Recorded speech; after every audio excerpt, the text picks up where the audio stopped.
Hey guys, and welcome back to the channel. Today we're going to talk about the effect of fighting in front of your children. We're going to explore what it does to you, what it does to your children, and every one of yours future. There are hidden landmines all over fighting in front of your children, and they're planted everywhere. You should learn from my experiences as a family law attorney, a married man of 30 plus years, with a grown daughter. So let's get smarter.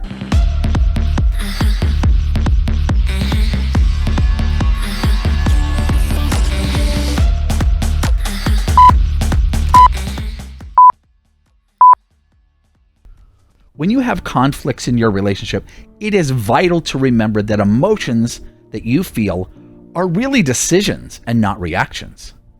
This has been the cornerstone of my conversations with hundreds of parents during the course of my 2 decades practicing family law. I would constantly hear complaints from other parents about how such and such made them mad, and I would stop them dead in their tracks. And I'd ask them, in fact, force them to repeat themselves.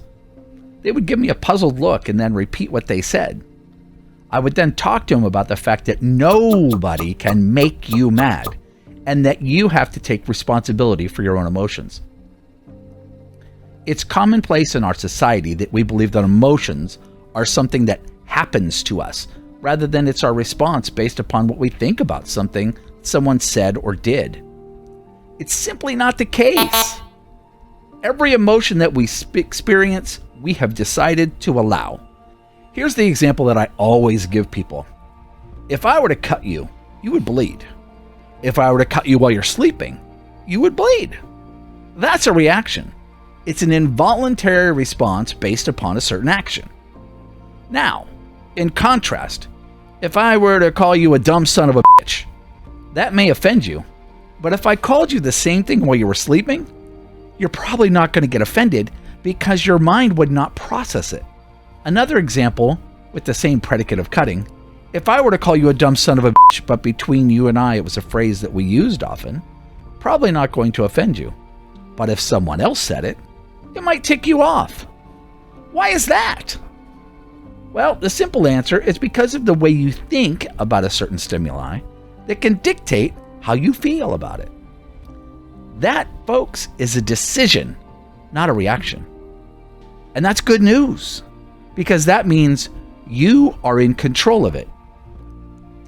If you change the way you think about a certain something, you can change the way you feel about it. That puts you in control. The second reason that fighting in front of your children is so detrimental is that your children are going to learn how to be adults from the example that you set. If they see you resolving your conflicts through fighting and not negotiation or logic, that's how they're going to learn to process their own conflicts.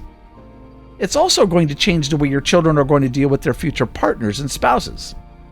If you've seen my video on how to talk with your partner without conflict, and I'll link that in the description below as well as a video in your upper right or upper left here, you'll know that your approach of how you speak with your partner is instrumental to the success of your communication.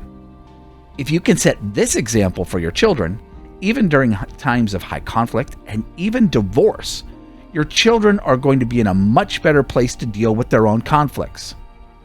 Another reason fighting in front of your children is detrimental to them is that it can stifle their emotional development. Now, in this subject, I have some very unique experience because it happened to me.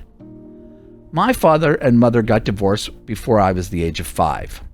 My mother detested my father for good reason. My father was dishonest, a cheater, a manipulator, and I had a whole family set up before he left my mom, or should I say before she kicked his ass out. And this was in the late 60s when women didn't go without having a husband.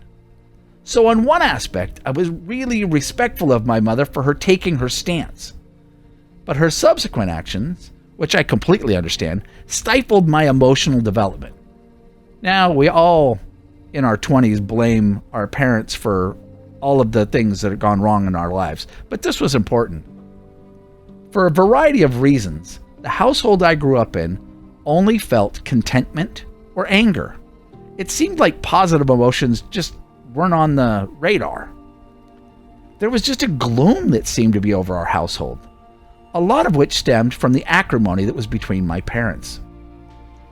By the time I was in my teenage years, I didn't know the difference between anger and frustration, or anger and disappointment, or any other of the myriad of emotions. I was labeled something called SED, or socially and emotionally disturbed. Now, thankfully, I've been able to work through it, but it took a lot more work than it needed to be, that's for sure. And lastly, fighting in front of your children can inevitably damage your relationship with them, as they're probably going to grow more apprehensive about coming to you when they have their own issues. Going through your preteen and teenage years is difficult enough when you have supporting parents that you can use as a soundboard when you need to. Now, that doesn't always happen, even when you've got two parents that are constructively involved. But if you are the parents that are in constant conflict and have demonstrated an inability to resolve those conflicts, as your preteen or teenager, who the hell are you going to go to? The answer is probably people that are ill-equipped to give you proper direction or advice. Probably their friends or somebody else that you wouldn't want giving your kid advice anyway. It's only now in her late teens and early 20s that I realize our daughter has benefited from my wife's and my ability to communicate and resolve conflict. She can come to us with just about anything, and I do mean anything. Now, what she talks to her mom about and what she talks to me about are probably two different things, and I'm thankful for that. But I'm actually quite envious of her, because I wonder what my life would have turned out as if I had the same kind of support system that she has.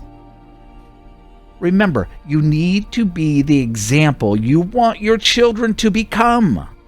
They are watching everything you do. They are learning from you, and they see everything. You might not realize it, but it is true. Arguing is one thing, fighting is another. If you find yourself becoming highly emotional during a conversation or argument with your significant other or spouse, take heed. Know when to walk away from the conversation. That doesn't mean it's over, but you can come back and revisit it. Here's what our daughter taught me, and I thought it was brilliant. It was a very valuable lesson. We were up visiting her at college, and she was with her boyfriend, and they started to have an argument. In the middle of the argument, one of them blurted out the word blueberry. I kind of looked at them and was like, what? I found it to be odd until she explained to me that that was their keyword that they had agreed upon. So if someone said it, it meant they agreed to walk away from the subject and revisit it at a later time, because one of them felt that the argument was getting out of hand and they needed to take a time out. I hadn't taught her to do this. I know my wife hadn't taught her to do this. They came up with it on their own, or more likely, one of the advice of their friends or something they learned in one of their classes. But I thought it was brilliant, and I was so happy to watch them both abide by it. What that had shown me was that they were committed to peaceful conflict resolution, which is the key to success in any relationship. Now, their relationship sadly did not survive because of other reasons, but it wasn't because they couldn't talk. So please, do not fight in front of your children. It does more damage than you could possibly imagine. And it also doesn't help your relationship. It's about resolution, folks. It's not about winning. You may be right. All your points may be valid. But at what cost? Well, that's the end of today's video. I hope it provided you with some insight and offered you some tools that you can use in your own relationship. But I would also like to know your thoughts. Please leave them in the comment section below. And if you haven't already, please hit the like button and subscribe and click the notification button so that you don't miss any future videos. It really does help the channel. And we will see you in the next video.